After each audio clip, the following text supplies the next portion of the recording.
The biggest name. You're locked into JJ and Alex. With the insight and analysis on the teams you can't live without. Presented by G2G Bars. This is 97.5, the KSL Sports Zone. Thanks for being with us on the show today.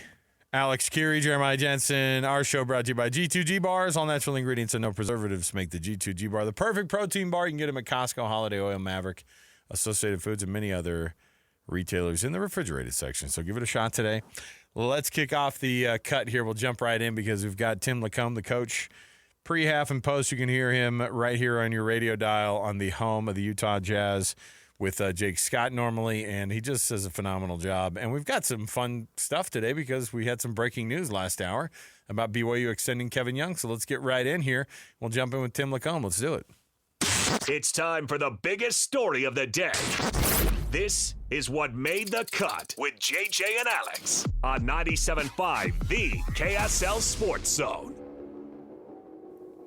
And, of course, this portion of the show, The Cut, brought to you by Trajan Wealth, TRAJANwealth.com for all your trusted local needs in retirement. Tim LaComb, the coach, joining us on the program right now. Coach, thanks for being with us today. Opportune moment for you to come on. We were just going to talk NBA stuff, but what are your thoughts on Kevin Young getting extended officially again by BYU? He got the 7-year deal last year at that insane amount of money. I think it was $30 million was the first those numbers came out. They extended him again for not just a job well done, but to stay there in the future. Oh, well, it's a great move, obviously, for BYU. I think year one wasn't without trial, and I think you find out a lot about a coach in the middle of tough stuff. And, you know, they really had to right the ship after a rough start to league. And I think the moves he made really showed his ability to manage, and then, you know, in game, the things that he got open for his guys, the defensive schemes that they ran. I mean, it was just a well-oiled machine when it got rolling, and that's year one. So I think the future is bright for sure, and I'm really happy for Kevin and his family, and it's a neat day for them.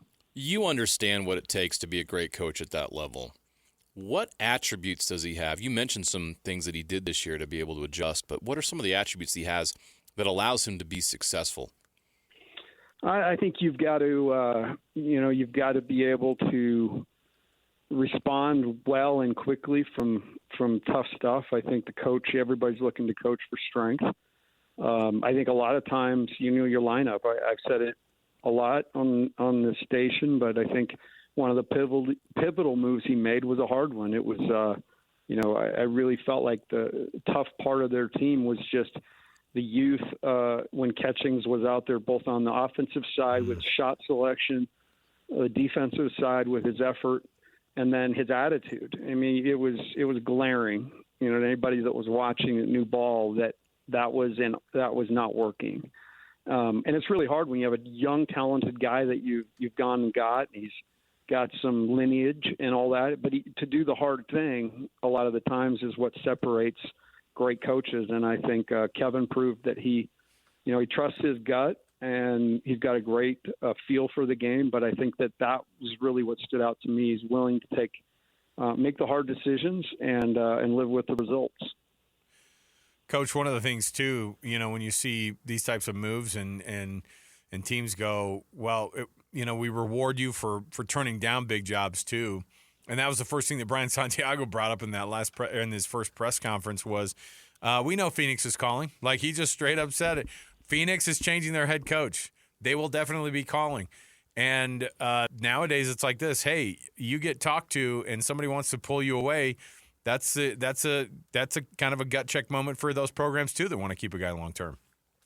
Yeah, and I thought that the response, with Brian getting the job and was really quick. It was definitive. I think, the fact that he mentioned it early he was transparent about it. And I do know in talking to people every night through the league that, Kevin's very, very well thought of around the league, but definitely in Phoenix and by the ownership. So I think obviously timing's everything. And I will just say I did not make $30 million in my 12 years at BYU. No, I didn't. I came up just tad bit It's a bit short. short. Just a bit outside. Should have been a recruiter at Arizona, Tim. Oh, my goodness. Yeah, I would have funneled some of that cash into my own pocket. You would have had your own brown bag. You know what I mean? I It love was how, shoe boxes, dude. It was shoe boxes. it was shoe boxes. Yeah, I love how now, like, we joke about those times, and that was such small money, by the way, back then. Like, It's compared crazy. to what the kids are getting now, it's like, I mean, it's bonkers. I remember, in fact, being shocked when somebody told me that DeAndre Ayton got $400,000 from Arizona. And people are like, And there's, it's like that. you're like, there's no way. Underground. You're so like, no you way. had to figure out how to launder that money. But yeah. And it was like, there's it was- no way. There's not that much money's not available for college kids. There's never going to be the case. It was a crazy time because, I think it just speaks to the change in college basketball. But, one of the things I loved about working with Coach Rose is BYU, the institution, the reputation was far more important to him than risk taking, on bringing in different guys and certainly with the rules. He was on that and a man of integrity. And so, like, to sit in gyms and know all these deals were going down, it was like this secret society, and everybody knew we weren't in the game. So everybody loved BYU because we weren't offering any money at the time. We would just try to kick their tails, with our roster that we built with, offering a scholarship. With creamery ice cream. That's where it came Well, that's from. sweet. Yeah, but that had to make sure that was on their meal plan, or else sure. it was an extra benefit. Oh, my That's so gosh. true. Oh, That's so true. I think about, I think everybody, we were talking about this the other day, just like the Nick Emery story is insane to think now how we treated that thing. And Now we laugh at it. No, it's crazy because, these players now and to hear, because I think it was Cooper Flagg, it was said that his deal was $28 million, it turned out. $28 million for a freshman year at Duke. And that's I think what we're seeing now. If you're the number one overall pick, you're going to be getting a lot of attention, but you're going to be getting a lot of NIL money, not just from obviously the NIL money comes not from the school. And so it's crazy to think. But let's shift some thinking here, Tim, because we wanted to bring you up to talk about the finals that, of course, fire up tonight. The Indiana Pacers and the Oklahoma City Thunder. We're just watching SGA and Tyrese Halliburton warm up on our screen here in the studio. And SGA is the bona fide MVP of this league. What's Tyrese Halliburton, though? Because there's a different level that he reached during these playoffs. Well, apparently he's the most overrated player in the league, right? Clearly.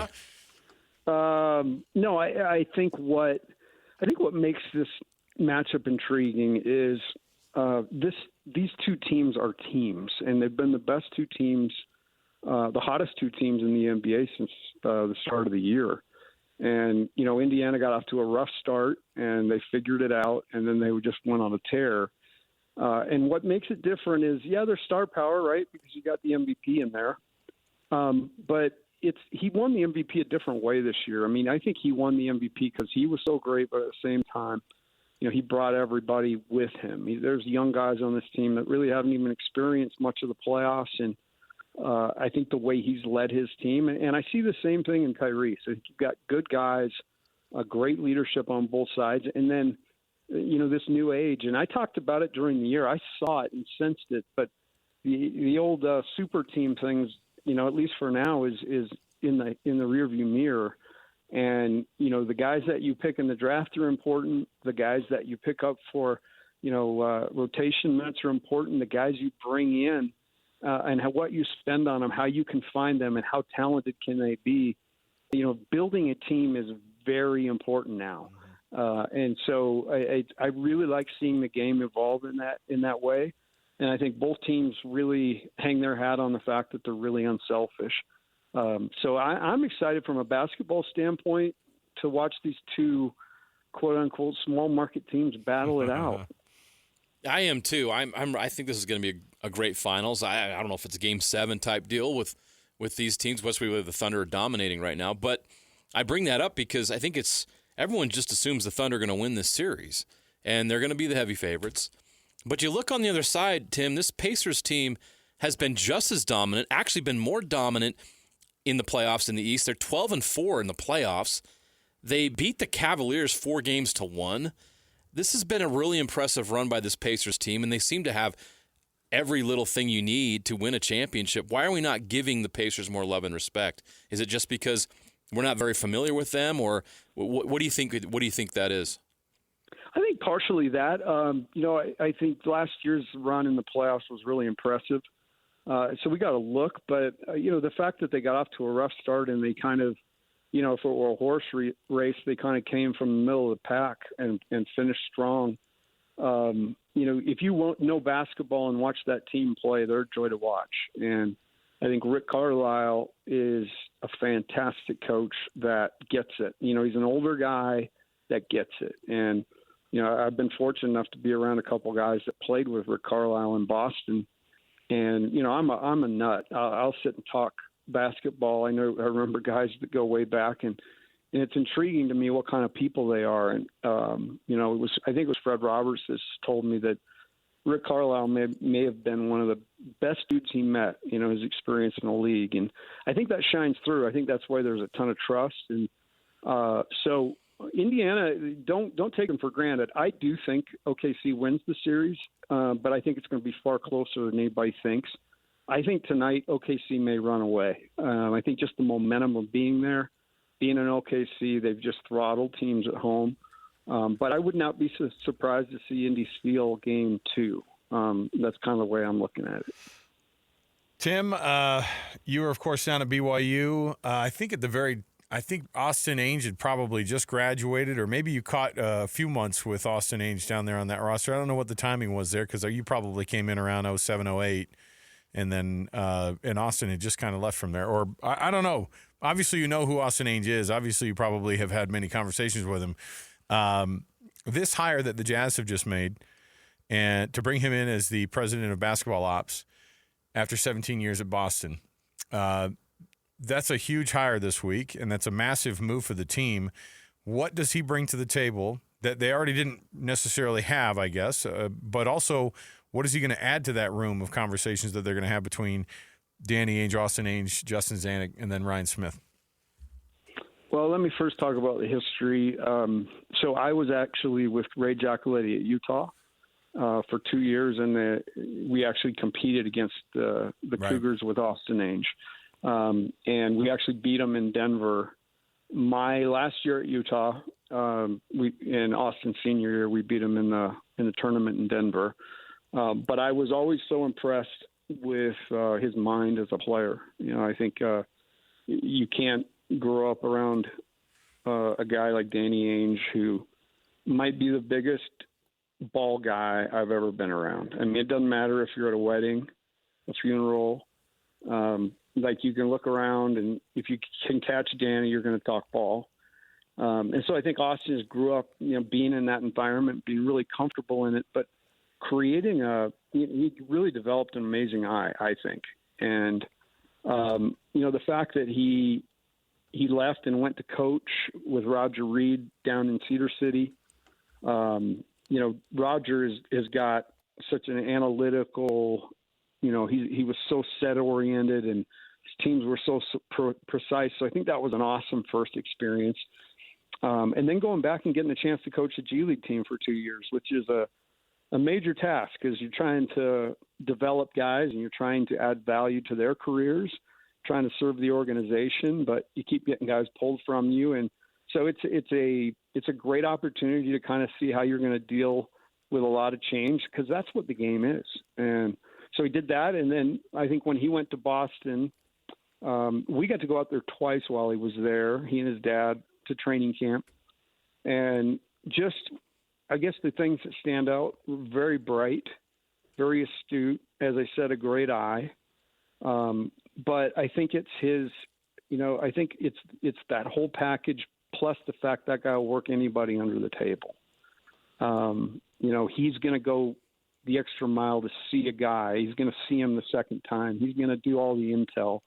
He's going to see every film there is to see, and he's going to try to, with his analytical brain, try to say, what do I see here? And I mean, I'll just point out guys like Robert Williams, I think he was a guy that was undervalued. The Celtics got Peyton Pritchard, who just won Sixth Man of the Year, was a guy that wasn't even projected in the first round. The Celtics got a pick in the end of the second round just to take him because they had that much faith in him. Aaron Nesmith, who's going to play in this championship for Indiana, was another guy that they located, later in the draft. So, like I said, when you're building teams, you got to draft great at the top. You got to draft great if you get middle. You got to draft great if you get second. All those things have to be guys that have got a chance. And I think where Austin excels is figuring out who's who. And how does his skill set match where the NBA is going right now? You referenced where the NBA is a little earlier, where there's no super teams anymore.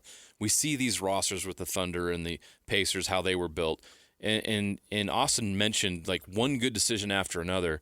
How is he a great fit for what the NBA is trying to do today, or what is required by a team builder to do in the NBA today? Well, so I think, it goes hand in hand. I think he understands the financial pieces, very, very well. He understands, what's the real cost of making moves. And, I think the fact that they kind of swindled Philly out of the number one pick and got, kind of wanted Tatum the whole time, got wind that wasn't, he's going to be there at 3 and absolutely just stole it. I think that those types of moves, and if you look through history, those are the pivotal parts of the NBA. Or, like Danny did in Boston, 3 guys that were quote unquote maybe washed up or a little on the end of their career: Garnett, Pierce, Rondo. The fact that they went out and got that put together, and then the team around them and won a title. The Drew Holiday move. I think all those things are total just examples of what. Not what he can do, but what he's done, and what he's been a part of. So I think that's what's exciting. Yeah, I think winning building a title team, tearing it all the way back down, and winning another one again, that's in completely different ways. It's phenomenal. I mean, that's the part where you go. That's a lot of work. you got a lot of things going on, but you know what? You got to have a lot of confidence in what you're doing. And guess what? You got to have a little bit of time. So maybe that's something for Jazz fans to go give it a minute. And that's what I think they're probably hopeful for as well. Tim LaComb did not earn $30 million during his time at BYU. That's breaking news right here. You're only going to get it right here on the KSL Sports Zone. Coach, we appreciate you, man. Thanks for coming on the program with us. Hey, absolutely. You guys are great. And I think I may have made 30 million friends, though, and that's probably more important. Oh, you can't put a price tag on that, can you? 2 of them. Oh, it's so cute. We're honored. Oh, Coach, we appreciate it, man. Trying to end it sweet. I loved it. All right, we'll see you later. There's the coach. Oh my goodness.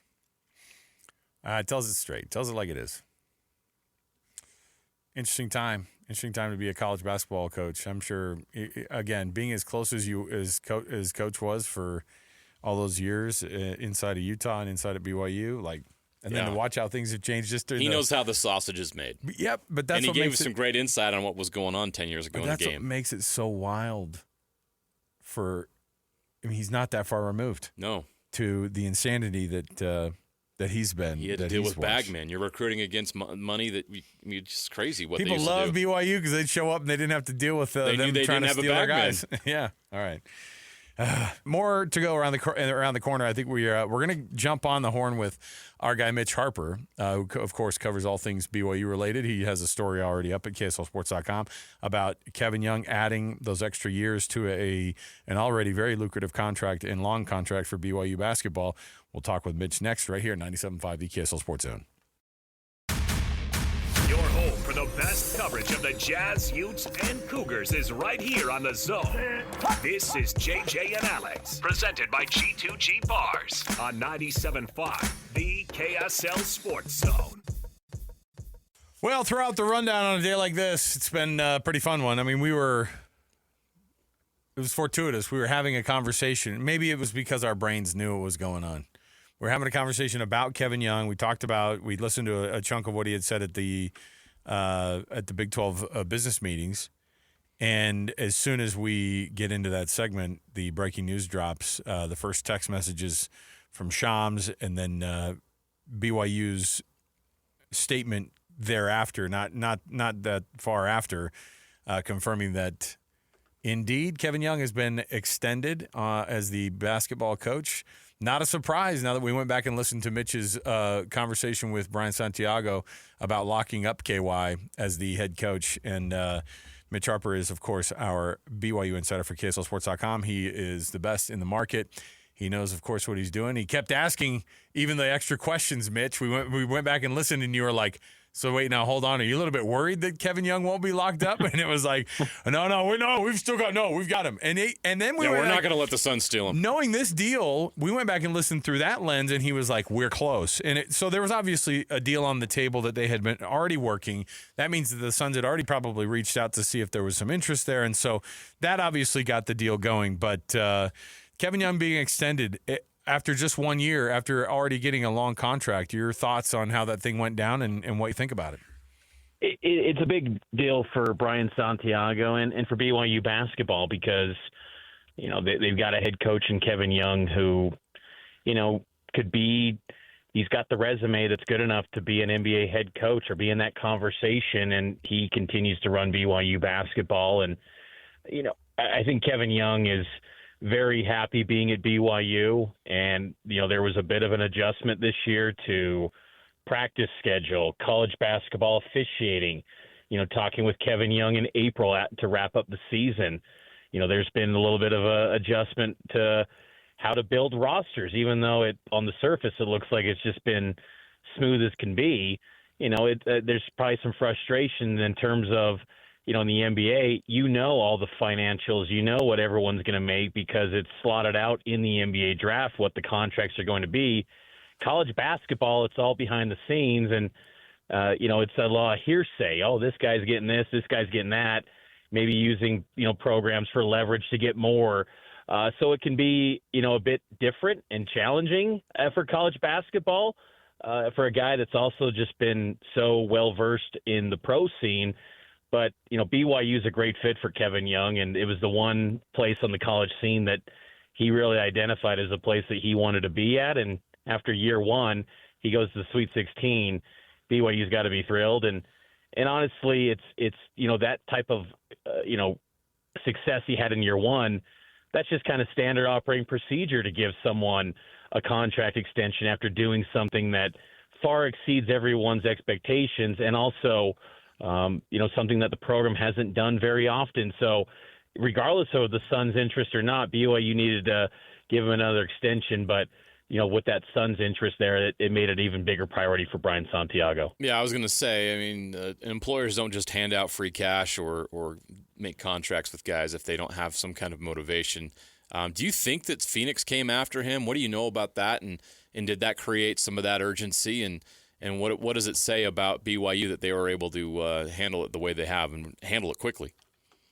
The reports out there with Devin Booker being involved in the coaching search with Phoenix and that process as they settled in with their new head coach, we all know Devin Booker is a big fan of Kevin Young. And, Devin Booker was playing like an MVP when Kevin Young was running that offense in Phoenix. So, clearly there's probably some sort of conversations, but to what extent, that we don't exactly know. Kevin Young, when I asked him directly about the Phoenix Suns job in April, he told me that he did an interview and he didn't have conversations with those guys, as he put it.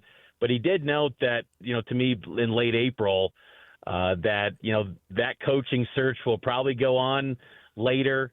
It'll take some time.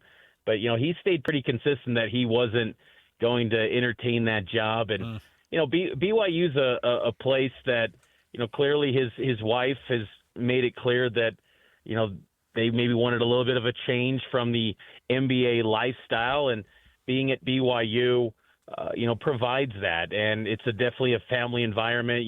Kevin Young's son is almost like a film buddy of his, where he'll go to, going to some of these high school games with AJ DeBonsa during after he committed and signed to BYU. I'd see Kevin Young with his son, right next to him at these games. And, does the NBA lifestyle provide that? I don't know. Whereas, college basketball, you can pretty much build out a roster from your office, and you don't have to always hit the pavement and go sit on these hard wooden benches anymore like the days of old where you had to, recruit a guy for 4 years and hope and pray that he signs on signing day. This can be a very fast-track thing like we're seeing with this year 2 roster that he's built. There's going to, of course, be the live periods where he has to go to, Peach Jam and all these events. He was on the recruiting trail in May to various locations. And, he's created after year 1 where BYU's got a name, where people are going to turn heads when he does show up into a gym now. But it still provides that balance that he was wanting, him and his wife and his family, to where he can still be very close to his kids. He's got younger kids, and I think BYU is a very family environment that the young family seems to like, and that allows BYU to keep him on board for what should be a really entertaining year 2 under his watch. So one of the things that came up because of the extension of Kevin Young, I immediately thought, well, he also mentioned in the same breath that he wanted to make sure that all of his coaches were taken care of and that football was a priority. Is Kalani Sitake next, and how soon do you think a window would be open for them to extend Kalani as a head football coach? Well, Kalani got locked in last December to a similar long-term extension. Do we know the terms? Because we I know they don't like to talk about the money side of it, but how long do they extend a Kevin Young deal or a Kalani Sitake deal in terms of the years? Usually we find out what the year is going to be, I thought. Yeah. Used to always be. They'd at least say the year. This quote unquote long-term extension for Kalani, they did not announce the specific year, and for Kevin Young, they did not announce the details, which is kind of a different operating procedure for BYU, even though it's a private school. In the past, they would always say the year that they're locked in. But, Kevin Young, his original contract was reportedly around 7 years. And, 1 year done, 6 years remaining, you tack on a few more years, maybe another 3, 4 to put it out for a decade. I could see it being something along those lines. But, again, we don't have the official number for either Kevin Young or Kalani Sitake. But both, as BYU calls it, foreseeable future type long-term extensions to keep them in Provo. And that's good news for Brian Santiago to have the 2 revenue-generating sports have the head coaches pretty much locked in, and it's good for those guys for their job security, their pay, and to really kind of take BYU to new heights and see what they can do. But yeah, Kalani signed what they called a long-term extension back in December. It was kind of a strange deal where it was Championship Saturday in college football, in that first weekend or first Saturday in December, and then at 10 p.m. at night they dropped it. And it was kind of a little bit strange because usually it's around 4 or 5 o'clock or 10 a.m. what BYU tends to do with their announcements. That was kind of off the beaten path the way they did it. But Kalani's locked in too, and talking with him at Big 12 meetings last week, he's clearly excited about trying to take BYU football to new heights and break through and try to go win a Big 12 title. One last question on Kevin Young. You sign an extension like this, you've got the security. He doesn't need to go anywhere. He's making a ton of money at BYU forever. But after 1 year, there's a lot of pressure on him now because everyone wants a return on their investment. But they seem to think that they're going to be able to match these expectations. We've never seen expectations like this for BYU basketball. Just how lofty of a goal are they making for this upcoming season? And is the fact that they're scheduling these non-conference games show just how ambitious they are? It does, and Final Four is a real chance with this team. I mean, you go through the Big 12 rosters, and yes, they're talented teams, but BYU's got higher end personnel than many of these teams. BYU's in a position where they could go chase a Big 12 title. Now they're going to have to take down a Houston, and they're going to have to take down Texas Tech, 2 programs they haven't beat since they've joined the league. But BYU is well positioned to do anything that college basketball has to offer. They can reach those heights, and that's how talented this team is. And they should embrace those expectations. And the way that they're scheduling shows you that they do believe that. Now, also with the scheduling, it just gives them also a wider margin for error because of the strength of schedule that you naturally get in the Big 12. If you just go, at least 500, which I would expect they'd have a better record than that, but it's a tough schedule. they will be still in a position to get a really good seed because they challenge themselves in non-conference play. So BYU's in a great spot, and I think you're right, JJ. There's never been a season with more expectations. Yeah, Jimmer Fredette was incredible in 2011, and he had an amazing career. But this is where you step into the season. You step into this season, and you believe you can cut down the nets and win it all. And there's nothing holding you back from a personnel, from a resources, from a coaching, from a staff. They've got it all, what looks to be on paper. Now they just got to go do it. And maybe, those intangibles of, chemistry and things like that, how that all comes together. But they've even got a head start on most teams by getting their practices started in mid-May. They're already getting the ball rolling. They're deep into the summer practices. So this is going to be a really good team, and I'd be surprised if they weren't at least a second weekend team in the NCAA tournament. Shams took his time away from courtside seats at the NBA Finals Game 1 to tweet out that BYU news. So that's a big deal, man. I love being able to see this kind of stuff, and this kind of movement during the offseason for us is always good too. Mitch, phenomenal job as always. I know you've got a story already up about this very subject at KSLSports.com. Appreciate it, man. And when news breaks, we'll keep calling you, man. Hey, thanks, guys. Take care. There you go, Mitch Harper. Thanks, Mitch. On top of it as always. Yeah. So you got both Kalani and Kevin Young for an undisclosed amount of time for an undisclosed amount of money. There you go. Good for you. You don't have it. You have to worry about anything if you're a BYU fan right now about a coach leaving or whatever. No. You just have to worry about this winning run continuing and players staying out of trouble. What was that? All right. Snuck that in again. Don't miss another Minky Monday. It's going to be happening this coming Monday. Tune in all day for your chance to win a Minky Couture blankets, original classy blanket. Minky Couture makes the perfect Father's Day gift. Zone listeners get 50% off with the code Zone50 online or in store. Don't miss Minky Monday. Coming up on our station all day long, 97.5 the KSL Sports Zone. We got more to go. Best and worst next, 97.5 the KSL Sports Zone. Wrapping up the hour with our picks for the best and worst moments on today's show. As JJ and Alex want to hear your best and worst of the day.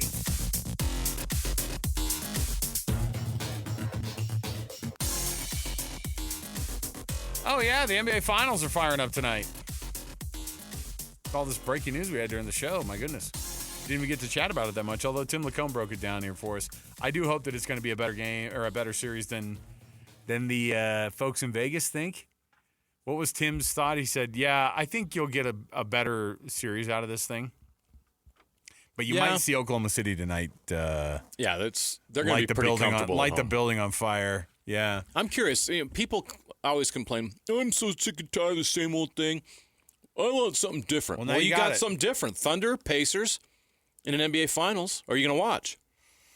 So good, young, exciting teams, fun basketball. Oh, by the way, these guys are the future, right? Like these guys are, and this Oklahoma City team, as we all three of the guys up on the thing. So Bob Myers, Perk, and Stephen A.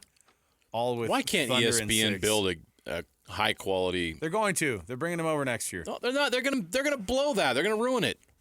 Well, they're also gonna not actually have them on very often. So I know, weird, right? Yeah. I think that those guys don't want to do that much work on ESPN, and ESPN is like just wants to have something up there. So there you go. We'll best and worst on the program, like I said, brought to you by the good folks at the Doug Smith family of dealerships: Chevy, Jeep, Dodge, Ram, Kia, Subaru, and of course the newest member of the family is the Mitsubishi there in American Fork. Nobody knows cars like Doug. Best and worst. So the best of the day. I know that we had all this other breaking news stuff, and it was actually really, really good news for BYU. Great, fine. But with the bowl schedule release for 2025, 2026, it got me thinking about college football, and how much more I love it than college basketball. Now, especially like in December. Yeah, no, it's fair. Can we also say that it's fair? By the way, the Bahamas Bowl will be the Bahamas Bowl again this year. Not in the Bahamas. They're bagging it from going to the Bahamas. Apparently, what? I don't know. But they have to keep the name of it for a minute, and it's not going to be Where are they playing? Evansville, Indiana? I don't know. I think they're just trying to figure out what they're going to do, and then they're going to rename it. And nowadays, you can rename it anything. The Mike's Sandwich Bowl, the Jersey Mike Sandwich Bowl, the Mike's Way Bowl. You know what? You're welcome. That's a great idea.